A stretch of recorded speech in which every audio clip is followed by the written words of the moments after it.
주님의 평화가 함께 예배드리는 교우 여러분들에게, 그리고 자성원을 비롯해서 영상으로 이 예배를 함께 드리고 계신 모든 분들 위해 가득 임하길 기원합니다. 우리 좌우분들에게 이렇게 한번 인사하겠습니다. 함께 예배함이 기쁨입니다. 이렇게 한번 인사하겠습니다. 함께 예배함이 기쁨입니다. 19세기의 영국의 사상가 중에 존 러스킨이라고 하는 인물이 있습니다. 여러분도 잘 아시는 마하트마 간디라든지 톨스토이 또는 조지 버나드 쇼와 같은 사람들이 이 존 러스킨을 가르쳐서 당대 최고의 사회개혁가라고 이렇게 평가하는데요. 화면에도 나오지만 그분이 쓴 경제학 책 중에 나중에 온 이 사람에게도 라고 하는 책에 보면 이런 글귀가 나옵니다. 진실의 토대가 종교가 아니라 종교의 토대가 진실이 되어야 한다라는 말이 나옵니다. 즉 진실이 바로 서지 않는다면 종교도 그 설 자리를 잃게 된다라고 하는 뜻이겠죠. 그런 의미에서 우리가 함께 읽은 10계명, 9계명은 야훼 신앙, 더 나아가서 이스라엘이라고 하는 국가, 또 우리가 지금 신앙하고 있는 이 기독교 신앙의 토대가 무엇인가 하는 것을 우리들에게 말해주고 있습니다. 이처럼 진실, 정직이라고 하는 것이 대단히 중요함에도 불구하고 사람들이 이 것에 주목하지 않는 것은, 이것이 건물로 치자면 건물의 외형, 겉으로 드러나는 건물의 외형이라기보다는 그 건물의 기초, 건물의 토대, 사람에게 보여지지 않는 부분이기 때문에 중요성을 알면서도 그 중요성을 쉽게 간과하게 되는 것 중에 하나가 이 정직, 진실의 문제가 아닌가 싶습니다. 여러분, 십계명이라고 하는 것은 계단식 구조로 이루어져 있습니다. 이전과 이후의 계명이 연결되면서 그 의미가 강화되고 확장되는 식으로 구성되어져 있습니다. 특별히 이전의 6계명, 7계명, 8계명과 9계명은 아주 이렇게 밀접하게 연결이 되는데요. 혹시 이 중에서도 읽어보시진 않아도 그 제목은 아실 만한 1989년에 출판되어서 전 세계 기독교인들에게 아주 큰 영향을 끼친 책 중에서 리처드 포스터가 쓴 돈, 섹스, 권력이라고 하는 책이 있습니다. 제목부터 아주 도발적인 이 책은 교회 설교 강단에서는 잘 다루지 않지만 우리의 삶의 중심에 있는 이 세 가지 요소, 돈과 섹스와 권력에 대해서 다루고 있고, 사실 10계명의 6계명 살인하지 말라는 권력에 대해서 이야기하는 것이고, 7계명 간음하지 말라는 성에 대해서 이야기하는 것이고, 8계명 도둑질하지 말라는 바로 돈에 대해서, 경제에 대해서 이야기하고 있기도 합니다. 그 후에 9계명 거짓 증거하지 말라가 등장하는 것은, 정직이라고 하는 것은, 진실이라고 하는 것은 우리의 삶과 무관한 어떤 추상적인 관념이나 윤리가 아니라 우리의 삶과 뗄래야 뗄 수 없는 권력의 문제, 또 성의 문제, 또 돈의 문제와 직접적으로 연결되어져 있음을 말해주고 있습니다. 과연 우리는 권력 앞에서, 그리고 성적인 유혹 앞에서, 또 경제적인 이익 앞에서 정직하고 있고 정직할 수 있는가라고 우리 자신에게 묻기 원합니다. 특히 9계명은 8계명과 직접적으로 연결이 됩니다. 8계명 도둑질하지 말라에서 도둑질을 가르치는 히브리어 가나부라고 하는 이 단어는 훔치다라고 하는 뜻과 함께 속이다라고 하는 의미가 있습니다. 즉 누군가를 속이는 것은 그 사람의 어떤 물질을 훔치거나 또는 그 사람의 평판을 빼앗고 싶은, 빼앗지 않더라도 손상시키고 싶은 내적 동기에서 비롯된 것이라고 하는 것이죠. 성경에서 가장 중요한 윤리가 뭡니까? 흔히 황금률, 골든 룰이라고 부르는 것이 마태복음 7장 12절인데요. 우리 같이 한번 화면을 보면서 읽어보도록 할까요? 같이 읽어봅시다. 시작. 그러므로 무엇이든지 남에게 대접을 받고자 하는 대로 너희도 남을 대접하라. 이것이 율법이요 선지자니라. 본문은 아주 적극적으로 예수님께서 말씀하신 것이고, 소극적으로 해석하자면 내가 하기 싫은 것은 남에게 요구하지 말아라. 더 나아가서 너가 당하기 싫은 일은 남에게 행해서는 안 된다 라고 하는 것으로 해석할 수 있을 것입니다. 그럼에도 불구하고 이 욕심은 우리의 눈을 멀게 합니다. 타자가 당하는 그 피해와 손실보다는 내가 얻을 이익에만 천착하게 만드는 것이죠. 그래서 우리 너무나도 쉽게 경제적인 이익과 사회적인 명성을 얻기 위해서 거짓을 행합니다. 이처럼 거짓이 횡행하는 사회에서는 진실과 정직이 설 자리를 잃게 되죠. 그런 사회에서 정직은 이익의 포기, 즉 손해가 되기 때문입니다. 더 나아가서 거짓말을 해야만 손해를 보지 않는 사회라면 우리는 그런 사회를 집단적이고 구조적으로 부패한 사회라고 부르지 않을 수 없습니다. 그리고 그런 사회는 당장은 별 문제가 없어 보일지 몰라도 사람과 사람 사이의 신뢰가 무너져서 존속할 수 없게 되죠. 공자는 논어에서 무신분립이라고 말했습니다. 믿음이 없으면 가정과 사회, 국가가 세워지고 유지될 수 없다는 것으로 성경은 이를 한마디로 말하죠. 심판이다. 바로 그것이 심판이라는 것입니다. 작년에 2021년 한국의 보이스피싱 피해액이 경찰에서 추산한 것으로 7,700억이라고 합니다. 보이스피싱 피해액을 처음으로 이제 이렇게 확인한 해가 2017년이었는데 2,470억이었는데 불과 5년 사이에 4배 가까이 증가한 것입니다. 더더욱 안타까운 것은 이 보이스피싱 사범 22,045명 중에 20대, 30대가 62%를 차지하고 있다고 합니다. 보이스피싱이 점점 이 피해가 증가하니까 경찰이 내놓은 대책이 바로 이것입니다. 이거 뭐 포스터도 있던데요. 의심부터 하세요. 의심부터 하세요. 이 보이스피싱에 대한 대책이 모순적이게도 거짓의 가장 큰 폐해를 우리들에게 보여주고 있는 것입니다. 원인과 현상 그리고 그에 대한 대책 모두에서 볼 수 있는 것처럼 거짓말의 악순환입니다. 서로 신뢰하고 존중하지 않기에 거짓을 아무렇지도 않게 저지르고 그렇게 거짓말이 만연했기 때문에 속지 않기 위해서 의심하게 되고 의심하기 때문에 신뢰할 수 없고 신뢰하기 때문에 거짓을 저지르게 되는 거짓의 악순환 속에 사로잡혀 있는 것이죠. 특히 이처럼 앞서도 이야기했지만 거짓이 판을 치는 세상에서는 진실이 힘을 잃게 됩니다. 제가 최근에 본 영화 중에 하나가 몇몇 분들한테도 제가 이렇게 추천을 해드렸는데요. 레이버데이라고 하는 영화가 있습니다. 네, 이 영화에 이런 대사가 나옵니다. 사람을 속이기 가장 쉬운 것이 진실이야. 사람을 속이기 가장 쉬운 것이 진실이야. 의미심장한 대사죠. 다중적인 의미가 있겠지만 사람들은 진실을 가장 믿지 않는다라는 뜻입니다. 사람들은 진실을 가장 믿지 않는다. 이처럼 진실이 사라진, 진실의 토대가 무너진 세상은 말 그대로 거짓과 모함, 음모와 술수, 가짜가 지배하는, 우리 성경식의 표현대로 하자면 우상이 지배하는 세상이 되는 것입니다. 제가 설교 시간에 종종 인용하는 스탠리 하우어스는 진실이 있어야 가능해지는 신뢰가 사라지면 우리의 삶은 여러 형태의 폭력에 사로잡힐 수밖에 없다라고 말을 하죠. 여러분, 행복이라고 하는 것은 우리가 만족하고 평화로운 상태, 그래서 우리가 안도하고 안심하고 살아갈 수 있는 것인데 이처럼 서로가 신뢰하지 못하면서 끊임없이 속이고 속는, 그래서 안심하고 살 수 없는, 의심해야 되는 이 세상 속에 우리의 삶이라고 하는 것이 행복할 수 있겠습니까? 그래서 영국 속담 중에 여러분도 잘 아시는 영국 속담이죠. 하루를 행복하려면 이발을 하고 일주일을 행복하려면 결혼을 하고, 저는 잘 동의가 안 되는 겁니다, 사실. 예.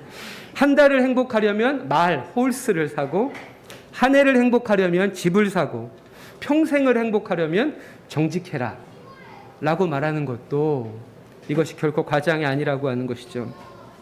이집트에 포로된 히브리 백성들의 삶이 바로 그러했습니다. 거짓과 불신, 배신과 증오, 폭력으로 가득 찬 이 권력자가 지배하는 세상이었습니다.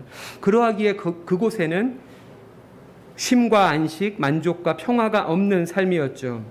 어쩌면 저들 람세스를 비롯해서 이집트의 권력자들이 가장 두려워하는 것은 진실이었고 신뢰였고 우정이었고 연대였을 것입니다. 그래서 십계명에서 야훼 하나님께서 이스라엘 백성에게 그리고 지금 성령을 통해서 우리에게 요구하시는 것은 믿음과 정직이라고 하는 것이죠. 모든 계명의 토대는 하나님에 대한 믿음이어야 하고 그리고 이제 9계명에서 직접적으로 우리들에게 거짓 증거하지 말라라고 요청하는 것입니다. 이처럼 정직을 강조하는 이유는 진실이야말로 신뢰의 토대이며 이 신뢰 위에서 우리가 삼위 하나님을 믿고 따르면서 관계 중심의 공동체를 세워나가는 것이 이스라엘에게 분부하신 하나님의 사명이기 때문에 그렇습니다.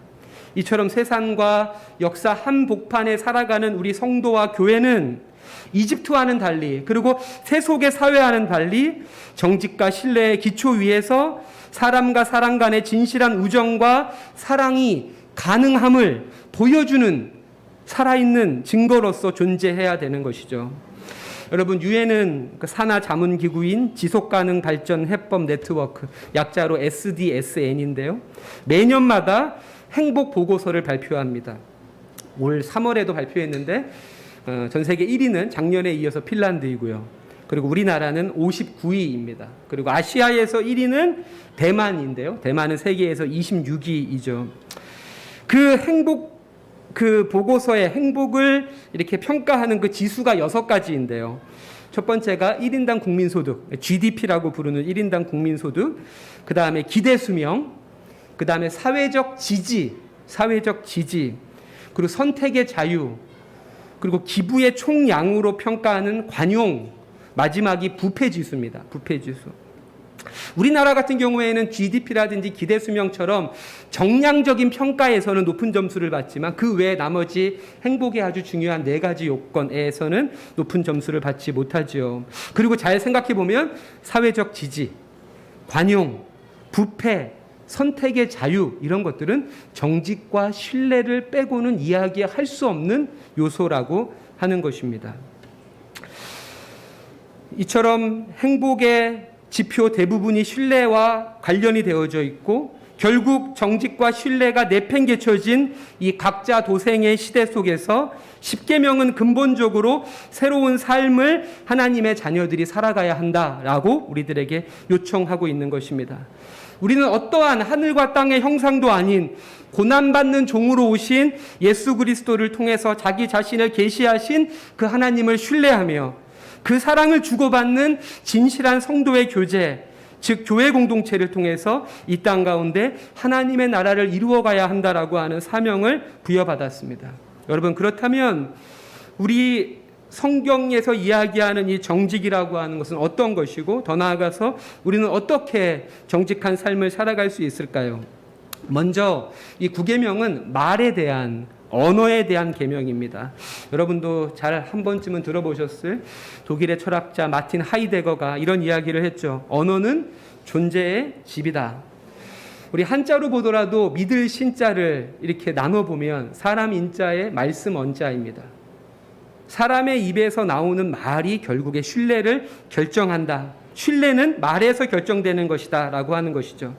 이웃에 대한 거짓말뿐 아니라 어떤 사람을 미워하면서 그가 없는 자리에서 그에 대한 사실을 부풀리거나 축소해서 말함으로써 그에 대한 평판을 손상시키거나 이 과정에서 교묘히 나를 돋보이게 해서는 안 됩니다. 그러한 험담과 중상모략은 누군가의 명예를 훼손시킬 뿐 아니라 궁극적으로 내 영혼을 병들게 하죠.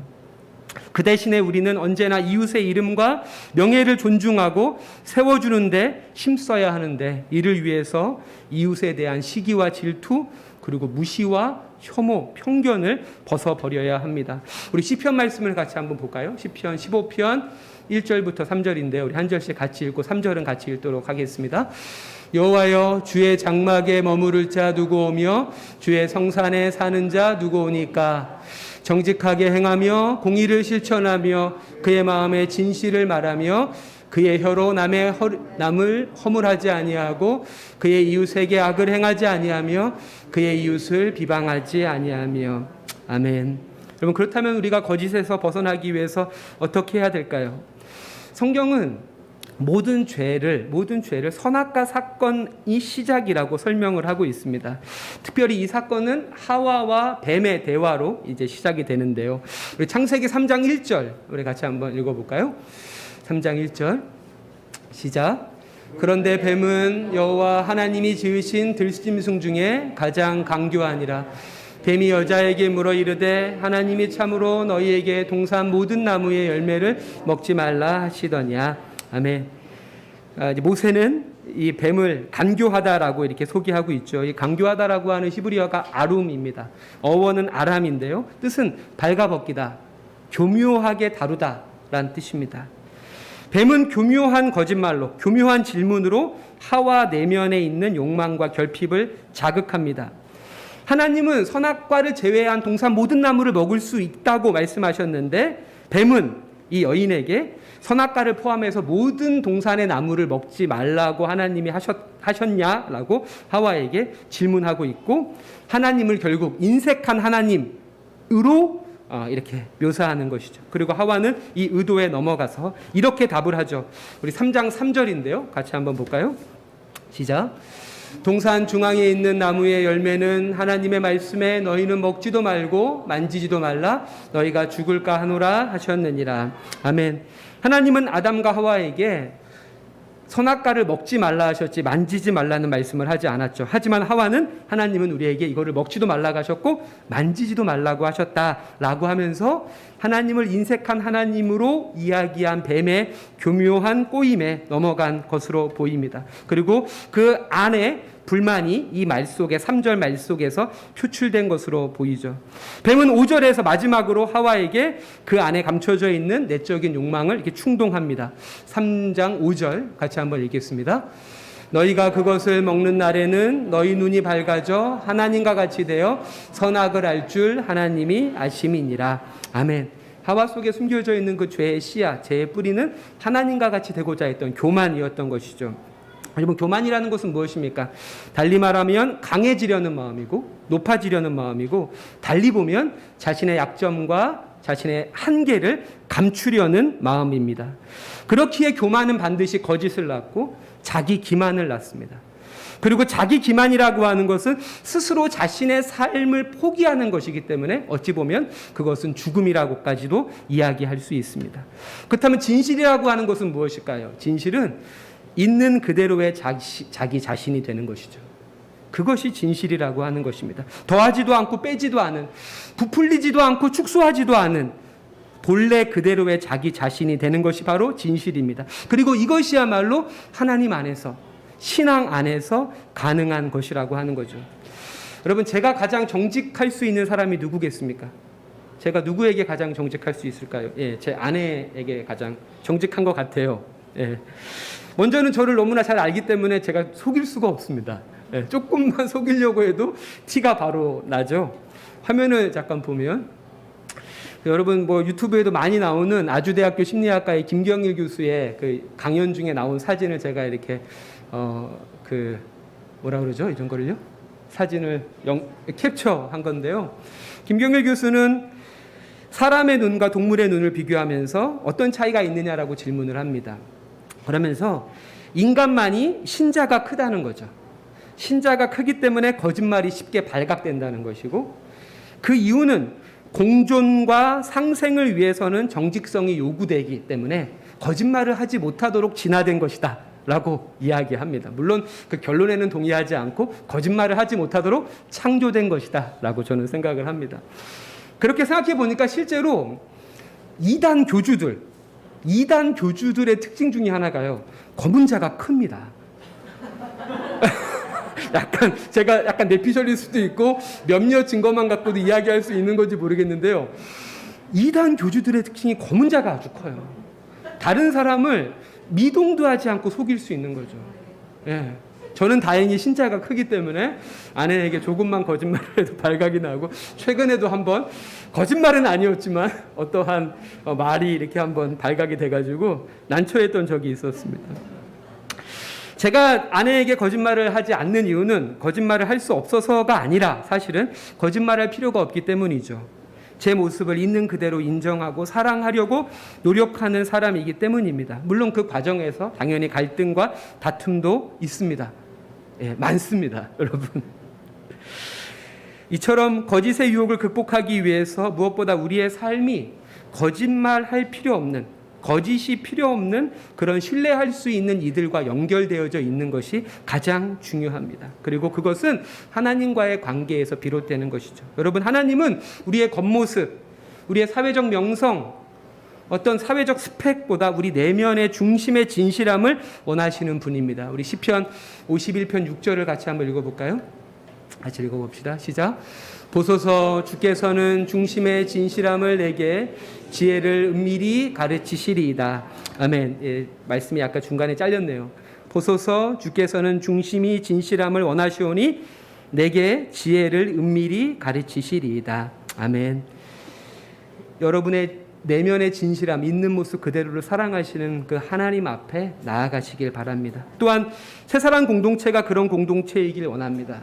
거짓말할 필요가 없는 나와 너의 모습을 있는 그대로 존중하고 용납해주는 그리스도의 십자가 사랑이 생생하게 살아있는 그런 공동체가 되기를 원합니다. 위선과 가식, 거짓이 아니라 진실과 날 것으로도 우리 모두가 충분히 사랑스러우며 존중받을 만하다는 그 따스한 사랑의 품이 있는 공동체가 되길. 그래서 여러분들이 갖고 있는 거짓의 방패, 위선의 창들을 내려놓을 수 있는 그런 안전한 공동체가 되기를 바랍니다. 기도하겠습니다. 우리는 사랑으로 진리를 말하고 살면서 모든 면에서 자라나서 머리가 되시는 그리스도에게까지 다다라야 합니다. 그러므로 여러분은 거짓을 버리고 각각 자기 이웃과 더불어 참된 말을 하십시오. 우리는 서로 한 몸의 지체들입니다. 아멘. 우리를 한 몸의 지체로 부르신 주님, 우리가 삼위일체, 우리가 신앙하고 우리가 찬양하는 삼위 하나님처럼 서로 신뢰하며 서로 사랑하고 서로 봉사하며 살아갈 수 있도록 우리가 더욱 진실한 사람이 되게 하여 주옵소서. 하지만 주님, 우리는 여전히 죄로 인해서 고립되고 소외되어 자기 자신을 방어하고 또 자기 자신을 돋보이게 하기 위해서 거짓이라는 유혹 앞에 쉽게 넘어집니다.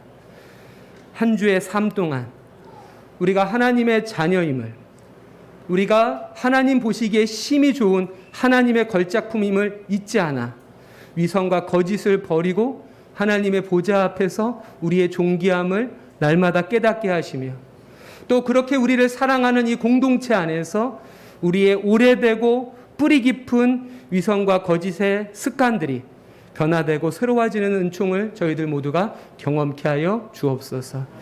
그리하여서 아무도 믿지 못하고 각자 도생으로 뿔뿔이 흩어져 살아가는 이 세상의 한복판에 서로 믿고 살아가는 사회에 작은 씨앗 될 수 있도록 저희들과 우리 공동체를 사용하여 주옵소서. 감사드리며 예수님의 이름으로 기도합니다. 아멘.